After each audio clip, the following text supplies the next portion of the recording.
ओम शांति। आज मीठे मीठे श्री बाबा ब्रह्मा के तन द्वारा कहते हैं, मीठे मीठे बच्चे। बाबा कहते हैं कि अब व्यर्थ को मुझे दे दो। आपको आपके जीवन में जो भी अच्छी चीज नहीं लगती है ना, छोटे बच्चे के जैसे बाबा को दे दो। बाबा, मुझे ऐसे सोचना अच्छा नहीं लगता है, पर मेरे मन में ऐसे विचार आते हैं। जो भी आपके जीवन में तकलीफ हो, दुख हो, परेशानी हो, एकदम बाबा को दे देना। बड़ा बड़ा बाबा है ना, आप अपने को आत्मा समझोगे ना, तो आप ऑटोमेटिकली अपने को छोटा अनुभव करो।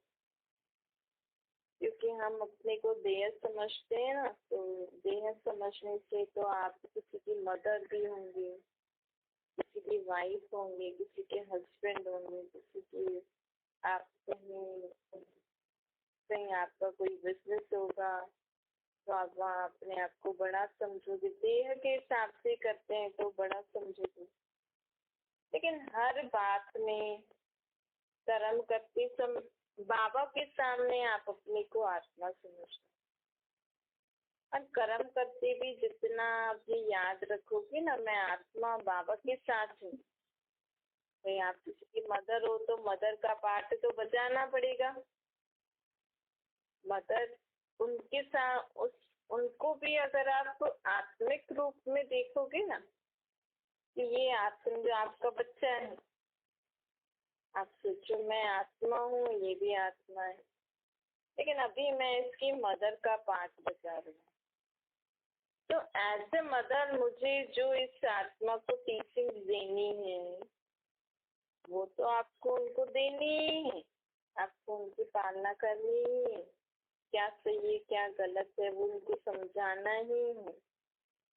लेकिन जो पहले टेंशन होती थी ना, मोह होता था, टेंशन होता था कि मेरा बच्चा है, मेरी बेटी है, मेरा बेटा है, बस वो टेंशन और मोह नहीं होना चाहिए। आप उनको एज ए मदर टीचिंग दो, लेकिन किसके साथ अंदर ये भी याद रहे कि ये आत्मा बाबा का बच्चा है। पहले ये बाबा का बच्चा है, फिर उसके बाद मैं एज अ बॉडी रिलेशन मैं इनकी मदर हूँ, लेकिन पहले वो किसका बच्चा है? बाबा का। तो देखो आपकी उनको टीचिंग देने का तरीका और जो होगा ना, जो भाव होगा वो बदल जाएगा। आप ऐसे करके देखिए। ऐसे ही आप अपने घर को संभाल रहे हो, अपना घर, मेरा घर, मतलब घर को तो आपको संभालना ही है, लेकिन पहले याद रखना ये बाबा का घर है।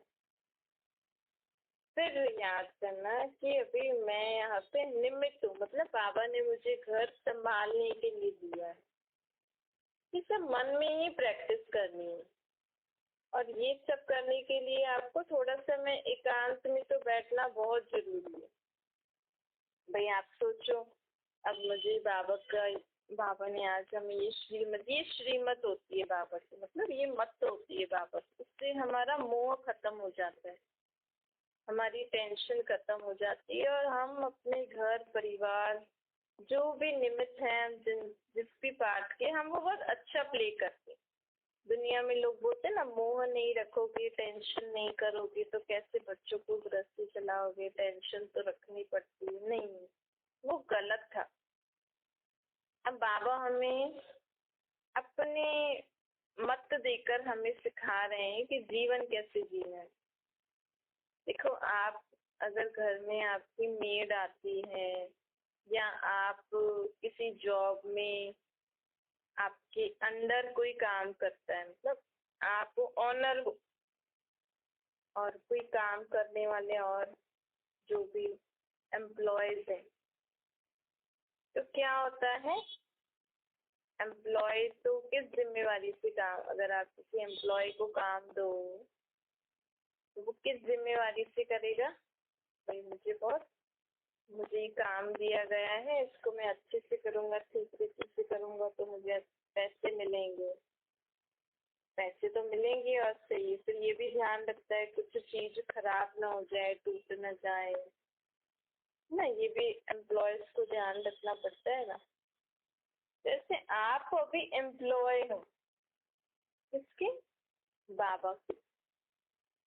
आप परमात्मा के बच्चे तो हैं ही सही, लेकिन जब भी हम यहाँ सृष्टि पर पाठ बजाने आते हैं उस समय आप ये सोचो मैं बाबा का एम्प्लॉय हूँ, ये घर बाबा का है, बाबा ने मुझे इस घर के टेक केयर के लिए रखा है।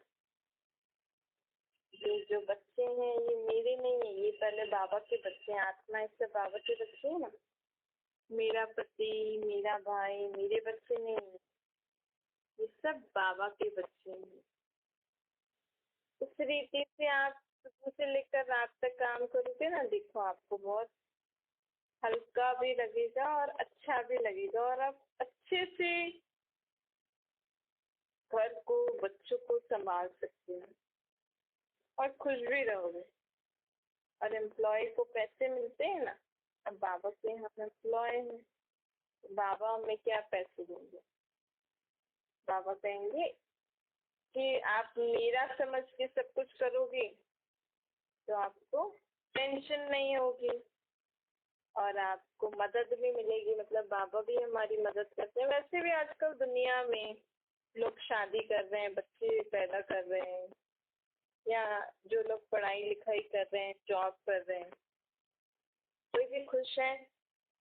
आप देखो दुनिया में आप सब मेरा मेरा कर रहे हो, मैं पढ़ूं, मैं जॉब करूं, पढ़ भी लिया, जॉब भी कर रही, खुशी तो है नहीं, टेंशन।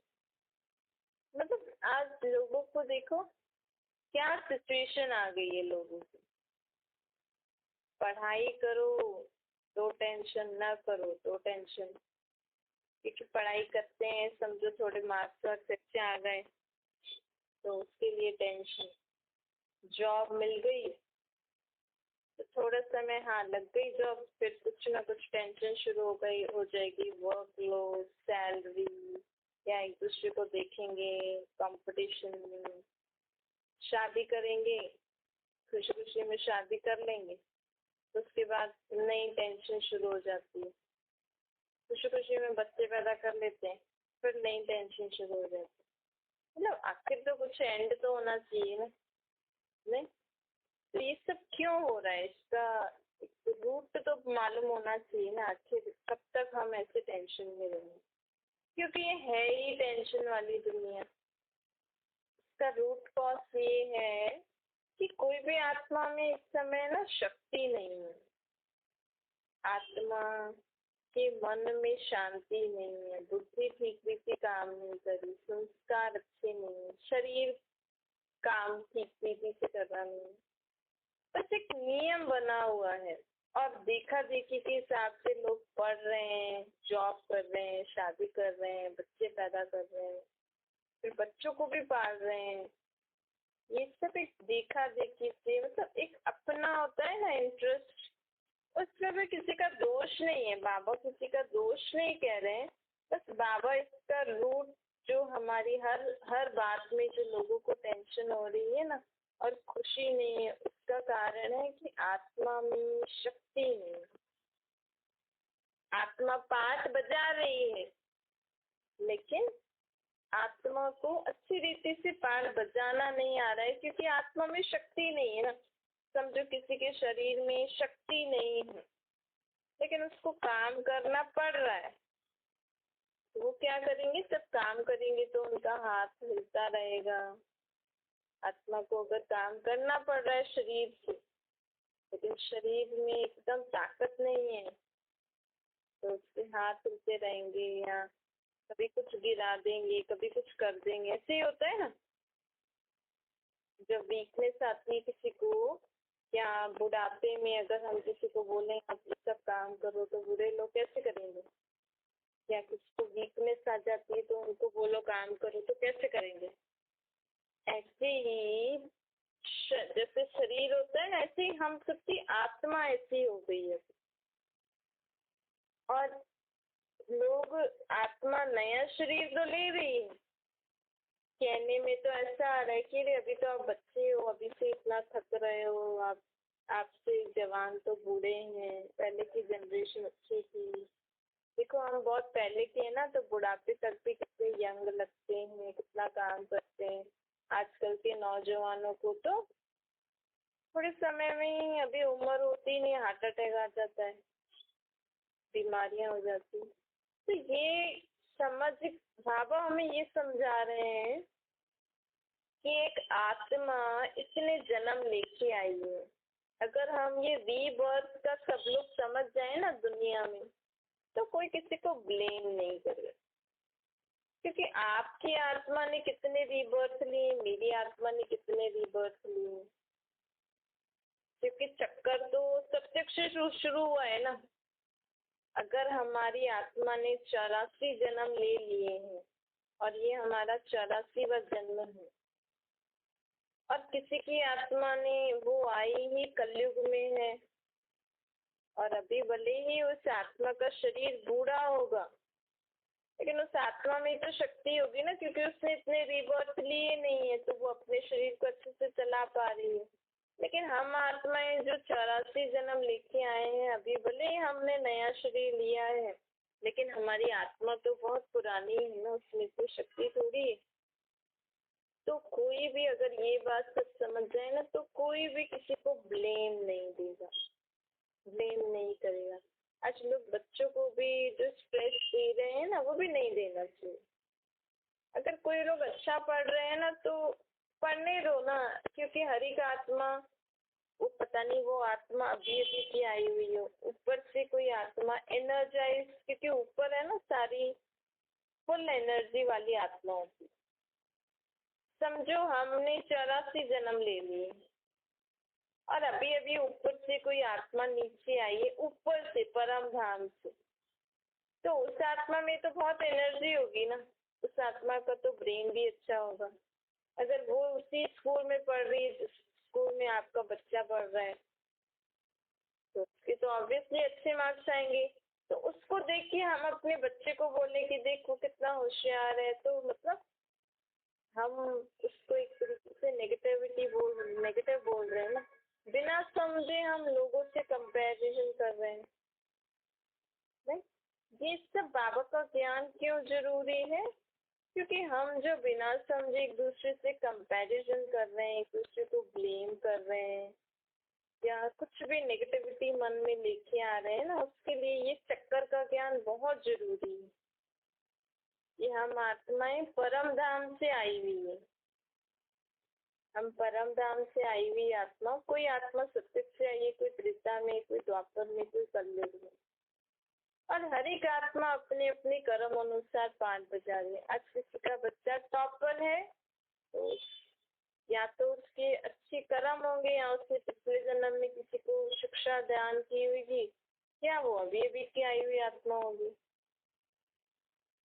तो यहाँ अगर किसी की अच्छी जॉब लग रही है, किसी के पास बड़ा घर है, आपके पास नहीं है, तो इससे भी लोगों को प्रॉब्लम होती है।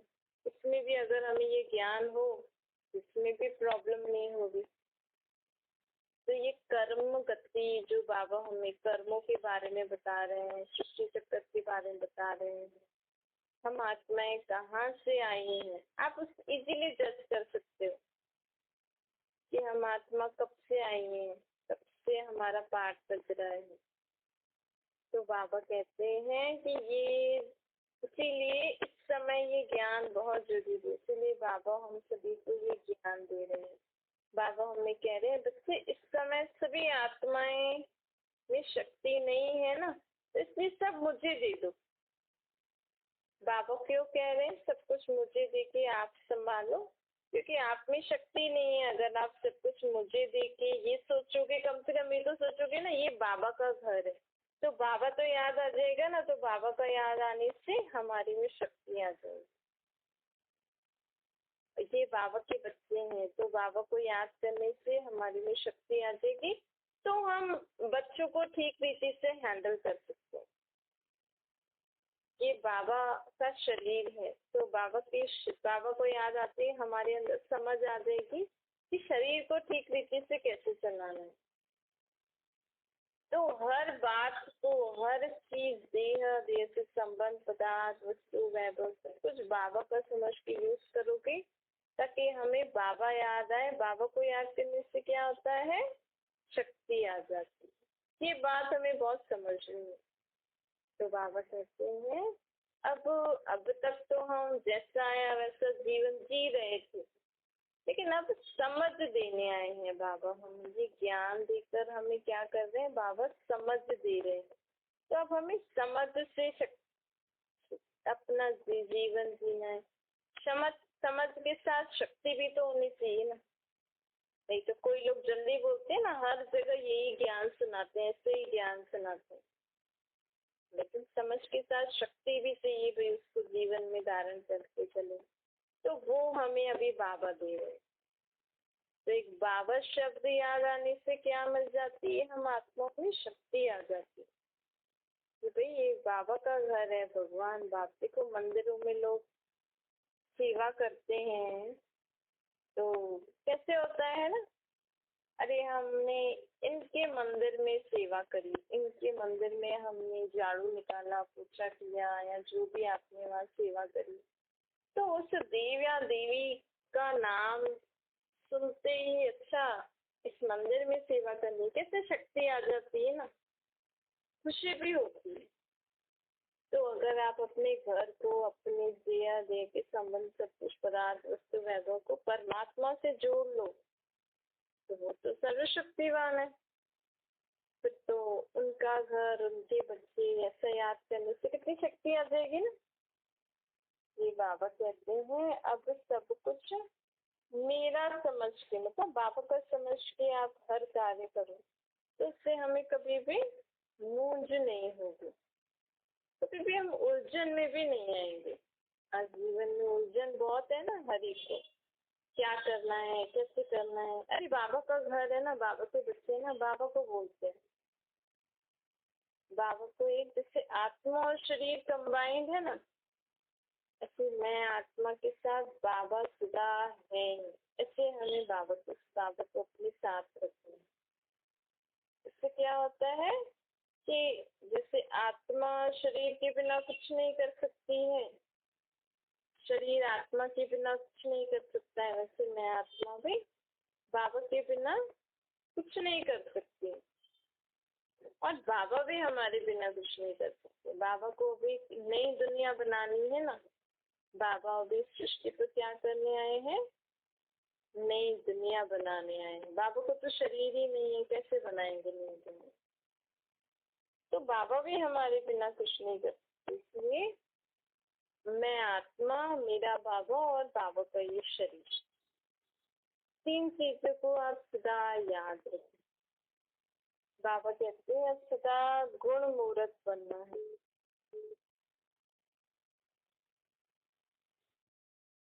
गुण मूर्त भी बनना है और सर्व को गुण मूर्त बनाना भी है। यही महादान है। जितना हम हर कर्म करके गुणों का दान करेंगे ना, उतना क्या होगा? ये सबसे बड़ा दान हो जाएगा। कर्म करते हुए औरों को गुणों का दान दो। कभी भी जगमुई व्यर्थ बातों में अपना समय नहीं गंवाना। ज्ञान जो हम सुनते हैं उनको कोशिश करके, आपको जो भी बात अच्छी लगती है ना बाबा की, आप उस दिन या जब भी आपको समय मिले कि हाँ ये बात उनके लिए सही है, बाबा ने इस बात के लिए ऐसा कहा था, वो उस आत्मा को जरूर सुनाना। क्योंकि इससे क्या होता है, हम जो सुन रहे हैं, बाबा का ज्ञान जो हम सुन रहे हैं, वो हम औरों को दान कर रहे हैं। तो ये दान करने से औरों का भी कल्याण हो जाएगा ना। तो और बाबा हमें कहते हैं सदा एक बाप से सच्चा सच्चा लव होना चाहिए।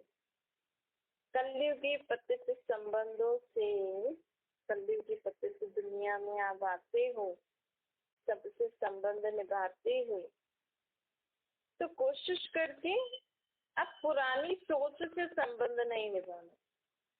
ये सब हमें क्या करना है, ये सब बाबा हमें अब नई मत दे रहे हैं। मतलब अब हमें जीवन कैसे जीना चाहिए वो सिखा रहे हैं बाबा।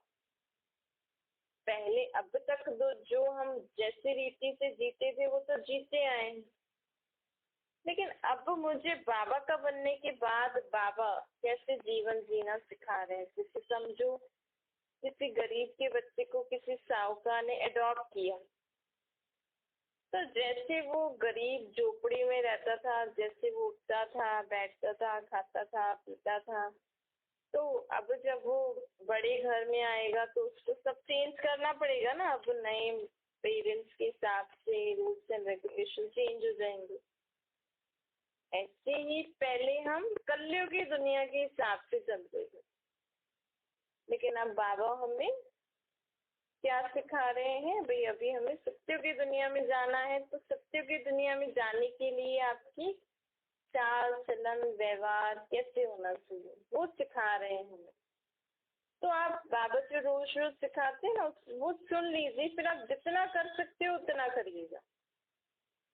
जैसे आज बाबा हमें बता रहे हैं कि आप कभी भी किसी के संबंध में आओ ना, अब चाहे आपके घर में किसी के संबंध में आओ या बाहर और जो रिलेटिव से हैं, सबके संबंध में आते हुए आप सबको मन ही मन में किस नजर से देखोगे?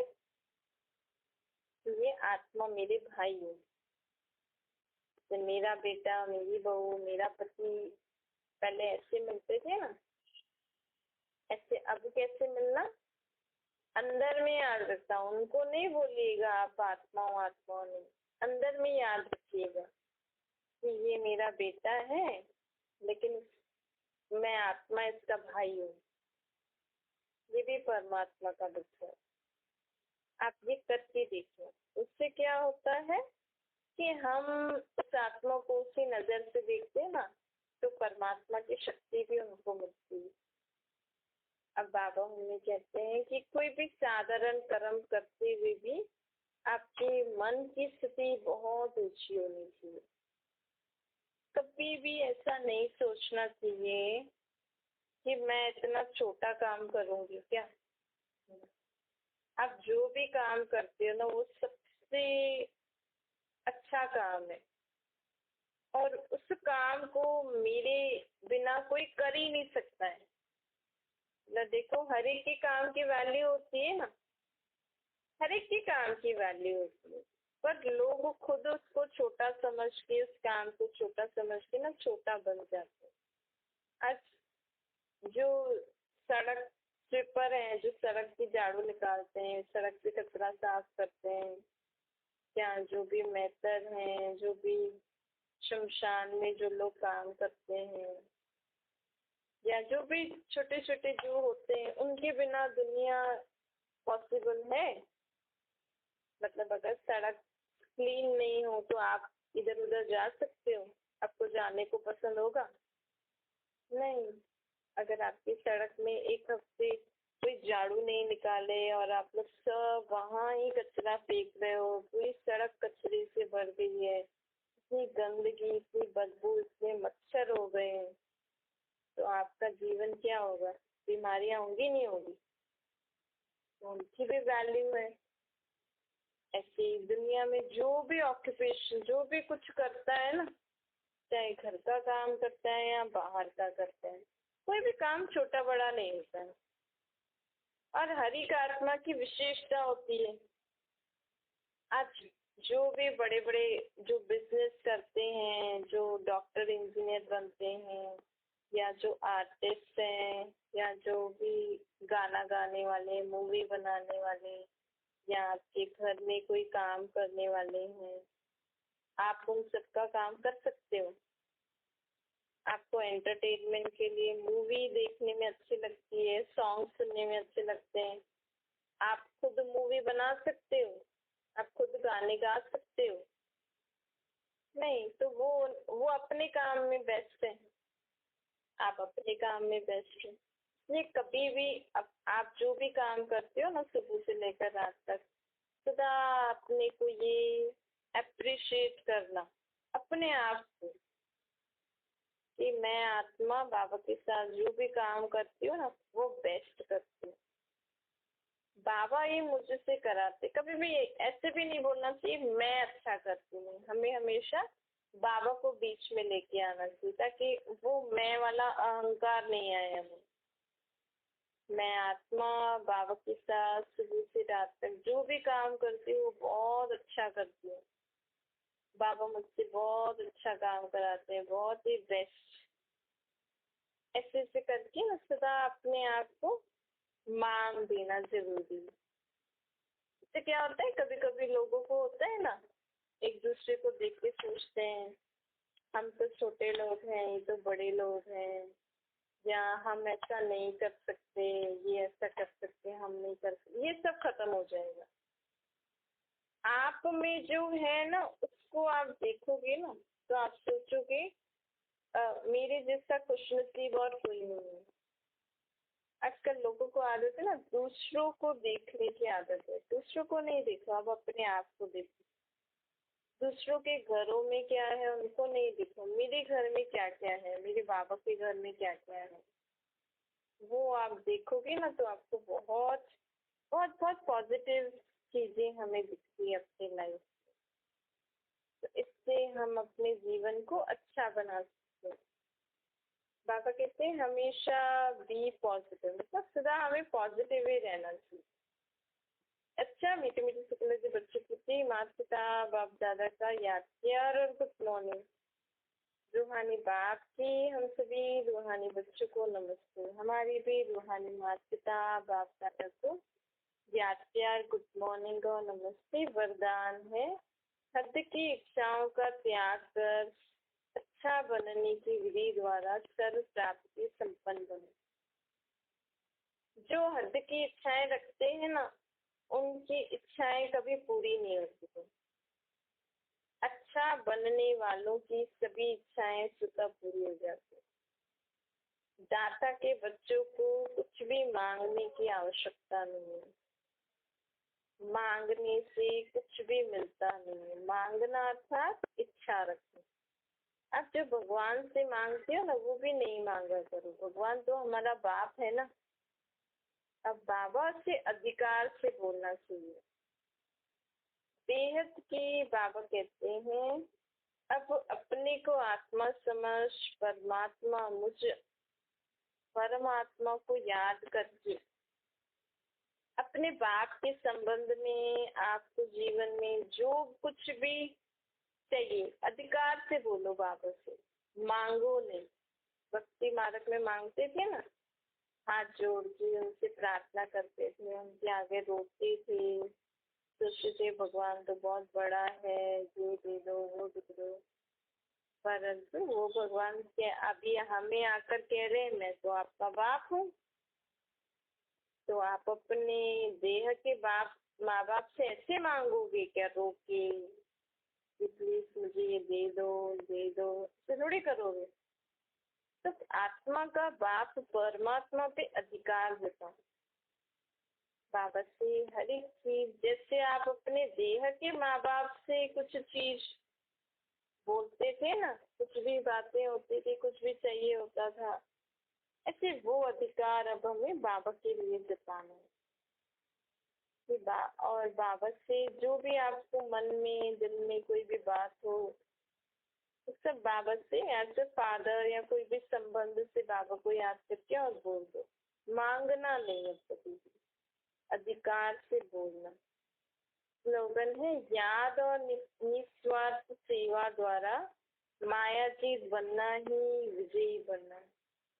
बाबा की याद हो और जीवन में अब हमें कभी भी किसी बात में स्वार्थ नहीं होना चाहिए, क्योंकि हम किसके बच्चे हैं, सर्वशक्तिवान विश्व पिता के बच्चे हैं ना हम। परमात्मा विश्व का पिता है ना, तो हमें कभी भी अब स्वार्थ के वश होकर कभी भी कुछ कार्य नहीं करना है। भाई मेरा हो, मेरे बच्चे, मेरा पति, ऐसा नहीं। मैं आत्मा हूँ, बाबा का बच्चा हूँ। बाबा की याद में आप बाबा के बच्चों के लिए कर्म करते चलो। आपकी विजयी आप हर काम में विजयी बन जाएंगे। अच्छा।